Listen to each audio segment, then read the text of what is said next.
असौ नासवंशग तुहिनगिरिवंशध्वजपटी त्वदीयो नेदीयग फलतु फलमस्माकमुचितम् वहत्यन्तर्मुक्ताः शिशिरकरनिश्वासगलितं समृद्ध्यायस्तासां बहिरपि च मुक्ता मणिधरः प्रकृत्या रक्तायास्तव सुधति दन्तच्च धरुचेः प्रवक्ष्ये सादृश्यं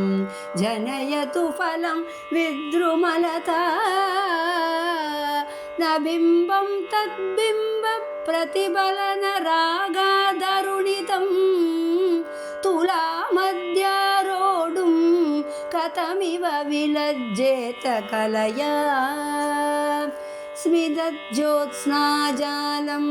तव वदनचन्द्रस्य पिबता चकोराणामासि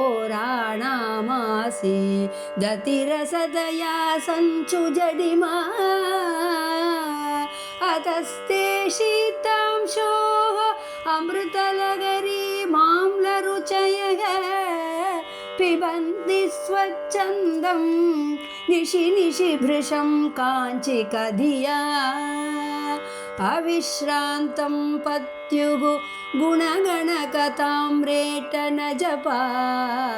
जपा पुष्पच्छाया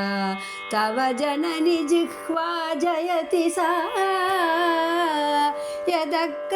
यदग्रासीनायाः स्फटिकदृशदच्च विमयी सरस्वत्या मूर्तिः परिणमति माणिक्यवपुषा